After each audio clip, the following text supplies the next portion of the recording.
मैं एक मौलाना हूँ और मौलाना का काम होता है जैसे पंडित, साधु, पुजारी वो मंदिर या मस्जिद में पूजा गाह में बैठा रहता है, पूजा करता है। मेरा यही काम था। लेकिन मैं सबसे ज़्यादा धन्यवाद देता हूँ अपने सर इब्राहिम भाई का और उनका शुक्र भी अदा करता हूँ कि उन्होंने मुझे ये लाइन दी। उन्होंने कहा कि जैसे आप वहाँ सेवा करते हैं तो यहाँ भी ये भी एक सेवा का काम है और आप एक आयुर्वेदिक में हमारी कंपनी IMC में आकर के अच्छा काम कर सकते हैं। पता नहीं उन्होंने क्या देखा मेरे अंदर। हालांकि मैं अपने आप को ऐसा नहीं समझता था, न समझता हूँ, अपने आप को कोई बड़ा नहीं समझता हूँ। मैं एक छोटा आम व्यक्ति हूँ, लेकिन इन्होंने कुछ मेरे अंदर देखा और उन्होंने कहा नहीं आप काम कर सकते हैं, आप कीजिए। मैंने 2016 में काम शुरू किया, स्टार्ट किया तो मैंने श्री तुलसी और जीवन शक्ति से स्टार्ट किया। सबसे पहले मैंने अपने ऊपर इस्तेमाल किया इसका। मुझे मेरे बाप दादों से, हमारे पुरखों से 7 पीढ़ियों से एक बीमारी थी हमारे अंदर। मेरे बच्चों को भी थी, आज नहीं है। मेरी बहनों, मेरे माँ, सबको थी, आज नहीं है। मेरे को भी थी, आज नहीं है। गुलाब भाई वगैरह सब साहब भी आए थे उस वक्त मुझे देखने। उस जो हमारी बीमारी थी वो दम की बीमारी यानी श्वास, और ये अड में होती है। और जो हड में बीमारी होती है ना, उसका कोई इलाज नहीं होता। डॉक्टर बोलते हैं कि जब तक जिंदा हो ये रहेगी। और मैं इस बीमारी से बहुत परेशान था और मैंने लाखों समझिए कि दवाइयाँ इस्तेमाल की होंगी, शायद इतनी किसी ने नहीं की होगी। जो नई दवाई देखूं, जो मिले और मैं फ़ौरन उसको लेता था। लेकिन मैंने जब IMC की श्री तुलसी को पिया तो उससे ये मेरी बीमारी ख़त्म हुई। जब मेरी बीमारी ख़त्म हुई 6 महीने के अंदर, उसके बाद मैंने अपने बच्चों पर भी उसका प्रयोग किया और अपने रिश्तेदारों सब, और आज वो बीमारी हमारे रिश्तेदारी से समझो आज से ख़त्म हो गई। अब आगे आने वाली हमारी नस्लों में ये बीमारी नहीं रहेगी। सबसे बड़ा हमें ये फ़ायदा मिला इस कंपनी से। तो फिर मैं इस कंपनी के अंदर दिलो जान से मेहनत करने लगा और मैंने सोचा जब मैं खुद बराबर हो सकता हूँ तो दूसरों को क्यों नहीं कर सकता हूँ। मैंने दूसरों के ऊपर इसका इस्तेमाल करना शुरू किया, दूसरे लोगों को देना शुरू किया। मेरा एक पहले से एक सोच है मेरी, मैं पैसे पर कम ध्यान देता हूँ।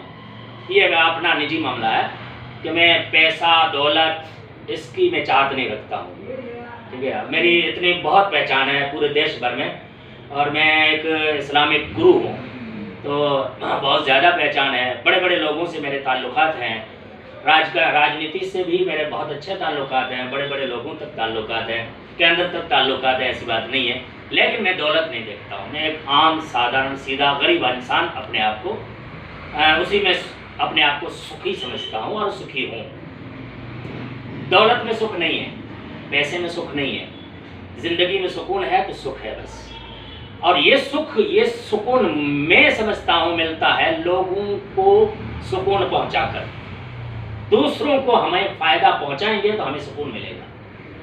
तो मैं ये सोचता हूँ कि मेरे ज़रिए दूसरों को फ़ायदा पहुँचना चाहिए। और इसी नीति की वजह से शायद ऊपर वाले का हाथ भी है कि मैं जहाँ हाथ डालता हूँ तो वो मिट्टी सोना बन जाती है। बस ये ऊपर वाले का हाथ है, मेरी नीति की वजह से ही। और मैं यही दुआ करता हूँ हमेशा मेरी यही नीति रहे। मैं पैसे को नहीं तरजीह देता हूँ, मैं इंसान को तरजीह देता हूँ। मेरे सामने ऐसे ऐसे केस आए, सर भी हैं इसके गवाह, और मेरे पास बहुत सारे वीडियोस भी मौजूद हैं। 6-7 साल के अंदर ऐसे ऐसे केस। एक केस तो हमारे खुद के रिश्तेदार हैं, यही भुज में रहते हैं, सोनापुरी में, हाशिम भाई साड़ उनका नाम है। और ये वीडियो शायद उनके पास जाएगा, और भी हज़ारों वीडियो गए हैं उनके पास। उनको हमारे राव साहब, जो यहाँ के बहुत मशहूर डॉक्टर हैं, हमारे मित्र भी हैं, राव साहब बहुत अच्छे इंसान हैं, उन्होंने कह दिया था कि इसकी सेवा करो। ये इंसान 15 दिन का मेहमान है। क्यों? उसके फेफड़ों के अंदर कैंसर हो चुका था, किडनियां फेल हो चुकी थी, गुर्दे खराब हो चुके थे, नली से जो है वो जूस पी रहे थे और खाटले पड़ते बस, और पूरा उनका पाँव चेहरा सब सूज चुका था, जुबान बिल्कुल बंद हो चुकी थी। घर वालों ने भी हाथ निकाल लिया था कि अब बस। उस इंसान की मैंने सेवा करना शुरू की। मैंने कहा मैं सेवा करना चाहता हूँ, हो सकता है ऊपर वाले ने इसको अगर जिंदगी दी है तो ये बराबर हो जाए। आज की तारीख में वो इंसान गीता मार्केट में वजन उठाता, गाड़ियां भरता, गाड़ियां उठाता, बेंगलोर तक का सफर भी करता है और 1 रुपये की गोली नहीं खा रहा 6 साल से। AIMC की दवाइयों का कमाल है। ऐसा ही नहीं, एक और पूरासर पास में, नागौर के पास में बचल काका करके हैं, उनकी बीवी को 7 पीढ़ियों से, उनकी माँ, नानी, परनानी सब शादी होने के बाद पागल हो जाती है। वो 20 साल से बांधी हुई थी, उनकी जवान लड़की थी, जैसे मंगनी हुई वो भी पागल हो गई। उसको दूसरे झोंपड़े में बांध के रखा था, उनके पास झोंपड़ा था बेचारों के पास। मैं गया था, मुझे दया आ गया। उसने कहा कि मैंने जामनगर, राजकोट, अहमदाबाद, पता नहीं कहां का घूमा हूं, 20 साल में कितना घुमाऊंगा, मेरी बीवी का कोई इलाज नहीं हुआ। और आज जवान बेटी भी पागल हो गई है, वो खंबा खा रही थी और भैंसों की जो संगर है उससे बांधी हुई थी चैन से। मैं जब वहां गया, मैंने देखी हालत, मैंने कहा चाचा ऊपर वाला रहम करे, मैं तो कुछ नहीं कर सकता हूँ, मेरे पास दवाई है, एक दे देता हूँ आपको। मैंने सिर्फ जीवन शक्ति उठा के उनको दे दी। मैंने कहा दोनों को पिलाना, ईश्वर करेगा, अल्लाह करेगा, ठीक हो जाएगा। 15 दिन बाद वो चाचा ने मुझे फिर बुलाया और नहीं यहाँ आया, फिर नाके पर मुझे बोला वो दवाई चाहिए मेरे को। मैंने दवाई दे दी, वो लेके चला गया। जल्दी में था, कुछ बोला नहीं। महीने बाद उसने मेरी दावत की, मुझे बोला दावत है, आपको आना है। मैं वहाँ गया तो वहाँ पूरा बदला हुआ है, एक मकान अच्छा बना हुआ है, पत्थरों का ही सही, लेकिन अच्छा पक्का मकान बनाना। वो भूंगे थे नहीं। मैंने कहा भाई वो भूंगे कहाँ गए? बोला वो आपकी दुआ से सब गए। मैंने कहा बहुत अच्छी बात है। मैंने कहा ऐसा करो ना, वो मासी से जो मेरी मुलाकात कराओ, मासी कहाँ है? भूंगा तो गया, लेकिन मासी, बोला मासी तुम्हारी निकल गई भूंगे से, भूंगा भी तुम्हारी मासी के साथ गया, पुरानी मासी के साथ। वो पुरानी मासी के साथ क्या नई दूसरी लेके आ गए हो क्या? बोला नहीं नहीं, आप खाना खाइए। लड़की आई, मुझे आकर के मेरे सामने मुझे उसने सलाम किया। वो ऊपर बांध के आई थी, नकाब बांध कर आई थी और मुझे सलाम किया। मुझे बोला मामू कैसे? मैंने कहा ठीक है। वो खाना बना रही है। जब मैंने खाना खा लिया तो 2000 की मुझे वो धड़की जो होती है, सिंधी धड़की, वो मुझे तोहफे में दी। मैंने कहा किस बात की? बोला पहचाना नहीं, ये खाना किसने बनाया? मैंने कहा मुझे मालूम नहीं। बोला उसी लड़की ने जो पागल थी, महीना पहले खंबे में बांधी हुई थी, खंबा खा रही थी, ये मेरी बेटी है। मैंने कहा क्या बात कर रहे हो चाचा? इतनी साफ सुंदर भाषा हिंदी में बात मेरे से कर रही है और मुझे अच्छे से सलाम किया। मैं तो समझ रहा को कोई बाहर की आपकी बहू है। बोला नहीं, मेरी बेटी है, वही पागल बेटी। और तुम कह रहे थे मासी, मासी तुम्हारी वो देखो आ रही है, लकड़ियां उठाने गई थी। ये IMC की जीवन शक्ति का कमाल। मानोगे नहीं, ऊपर वाले की दया ही समझिए। मैंने सोनूगुरा अंजार के पास में गांव है, वहां की एक औरत आई 2018 में। राव साहब ने उनका पेट का कराया था सोनोग्राफी। 1.5 किलो की गांठ थी, कैंसर की गांठ थी। वो मेरे पास आए। यहाँ हमारे एक अब्दुल भाई करके, वो भी थोड़े देसी दवाई करते रहते हैं भीड़ नाके पर, वो लेके आए थे, उनके रिश्तेदार थे। मेरे पास आए, मैंने उनको एलोवेरा दिया और तुलसी दिया। ये 2 चीजें उनको मैंने दी थी और हर्बल यूरिनोरम सिरप दी थी, हालांकि उनको कैंसर था। मैंने उनको ये 3 चीजें दी। मैं थोड़ा साथ में पढ़ के भी दे देता हूँ, दम मार के भी दे देता हूँ, ये ऊपर वाले का है। मैंने उनको दिया। वो 1.5 महीने बाद, हर 15 दिन में वो चाचा आता था, लेके जाता था। 1.5 महीने बाद वो मुझे तोहफा देने आए, हदिया देने आए, बख्शिश देने आए। मैंने कहा किस बात की? बोला ये देखो रिपोर्ट लेके आए हैं, राव साहब ने हमको बोला कि कहाँ ऑपरेशन तुमने कराया बताओ। हमने कहा ऑपरेशन नहीं कराया है सर। तो बोला इतनी बड़ी गांठ गई कहाँ? तब हमने आपकी ये दवाइयां दिखाई तो सर ने ये कहा, राव सर ने, कि दुनिया के अंदर अगर सबसे बेस्ट और अच्छी दवाई है तो ये IMC की दवाई। इससे बढ़कर दवाई है ही, ये तुमको मिली कहां से? तो फिर उन्होंने मेरा नाम लिया तो बोला हाँ उनको तो पहचानते हैं। तो इतनी बड़ी बड़ी गंभीर बीमारियां, कई ऐसे लोग जो बिल्कुल 6-6 साल से पड़े हुए थे, लाखों रुपए की भैंसे खा गए थे वो बच्चे को सीधा करने के लिए, खड़ा हो जाए, लेकिन नहीं खड़ा हो गया, सब साथ में थे। ठीक है, हमने 15 दिन का कोर्स दिया था उनको, वो बच्चा खड़ा हो गया, जवान बच्चा था, बातें करने लगा हमारे बाद। दूसरी बार हमने कैंप किया वहां बन्नी में, तो वो चल करके आया था। तो ऐसे तो कई हैं मेरे पास, कई केस ऐसे हुए हैं। अभी ताज़ा 10-15 दिन का है। हमारे पास में ही एक गांव है, काईतरई गांव, वहाँ एक आदमी को कैंसर और उसका पूरा मुंह बंद हो गया था, आंखें सूज चुकी थी, ठीक है, खुल भी नहीं रही थी और ना बोल पा रहा था वो, और उसकी हालत ऐसी थी कि समझो कि आज या कल का मेहमान है। वो शराब पी करके अपनी तकलीफ को बुझाता था।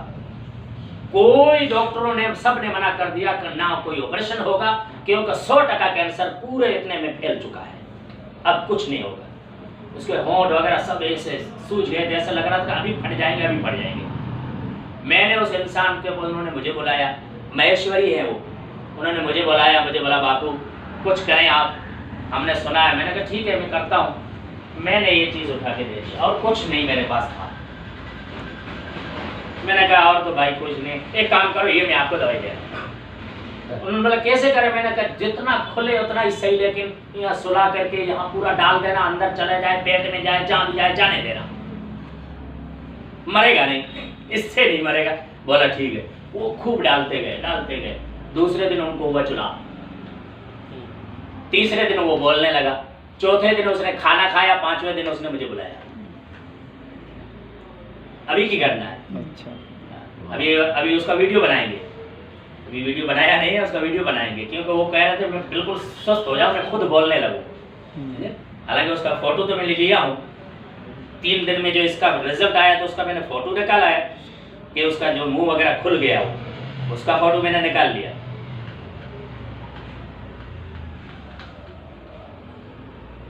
ये रहा, महेश्वरी इंसान है, एक तरफ का थोड़ा सोजा है खाली, वरना पूरा इतना ही सूजा था, पूरा सोजा था। और मुझसे ये बात कर रहा था जैसे मतलब मुझे थोड़ा 2 बार बोले तब समझ आ रहा था, लेकिन बोलना शुरू किया। पहले बिल्कुल बोलना बंद। तो ऐसी परिस्थिति इंसान की होती है और लोग बहुत परेशान हैं। आज लोग बहुत परेशान है, एक बेरोजगारी की वजह से बेरोजगारी बढ़ रही है, और बीमारियों से भी लोग परेशान है, क्यों? बीमारियां भी बढ़ रही है। पैसा दे करके भी लोग बीमारियों से छुटकारा लोगों को नहीं मिल रहा है भाई। सही। और ऐसे टाइम पर अगर हम और आप मसीहा बनकर चले जाएं और हमारी प्रोडक्ट उनको दे करके अगर वो स्वस्थ और तंदुरुस्त उनको बना दें, तो आप बताइए उनकी दुआएं हमको कितनी मिलेंगी? इंसान दुआ का मोहताज रहता है। दौलत आनी है, एक दिन मिलेगी, वो ऊपर वाला छप्पर खोल देगा आपके लिए, लेकिन दुआएं जो है ना, यही छप्पर खोलेंगी, यही दरवाजे खोलेंगे आपकी रोजी का, आपके रोजगार का। आज मैं आपको सैंपल दे रहा हूँ, बेरोजगारी कितनी बढ़ रही है। देखो धार्मिक स्थान जो होता है, आदमी कैसे भी करके, हर आदमी की ये चाहत होती है कि हमारा जो धार्मिक स्थान है वो हम पहुंचे। मैं हमारे अंदर बता रहा हूँ, गवर्नमेंट ऑफ इंडिया को सऊदीया गवर्नमेंट हज के लिए हर साल 1.5 लाख देती थी कोटा, 1.5 लाख कोटा देती थी। अभी स्मृति ईरानी जी वहाँ गई तो और कोटा बढ़ाया हमारे लिए, और 2.25 लाख किया है सऊदी गवर्नमेंट ने। तो 1.5 लाख के जो कोटा मिलता था ना हज का, उसमें हर साल लोग इतना फॉर्म भरते थे कि 5-5 साल तक हम लोगों को नंबर नहीं मिलता था। लेकिन इस साल का मैं आपको बता रहा हूँ, किया था नवंबर की आखिरी तारीख 22 तारीख, लेकिन बोला अभी तक 80,000 ही फॉर्म आए, अभी 90,000 और चाहिए, तारीख और बढ़ाई। ये इतिहास में पहली मर्तबा हुआ है। उसके बाद फिर तारीख बढ़ाई दिसंबर की, लेकिन कोटा पूरा नहीं हुआ, लोग कम आए, उन्होंने फिर तारीख बढ़ाई कि और किसी को भी फार्म भरना है तो भरो, लेकिन फिर भी अधूरा रह गया है, लोग कम जा रहे हैं। क्यों? क्या लोगों का धर्म के प्रति कोई वो हो गया कि नहीं?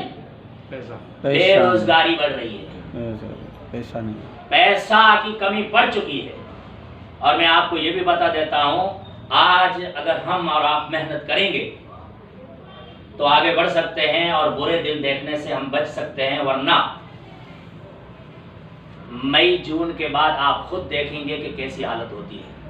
इसी साल मई जून तक महंगाई आसमान को छू जाएगी। अभी की महंगाई कुछ भी नहीं है, इतनी बड़ी बढ़ जाएगी। सही है। लेकिन इस महंगाई से, बेरोजगारी से और बीमारियों से अगर लड़ना है तो हमें इतने अच्छी कंपनी और इतने अच्छे प्लान में दिलो जान से मेहनत करनी होगी, तभी हम लोग आगे बढ़ सकते हैं, कल्याण अपना भी कल्याण कर सकते हैं, अपने बच्चों का भी कल्याण कर सकते हैं और अपने समाज का और देश का भी कल्याण कर सकते हैं। बस इसी पर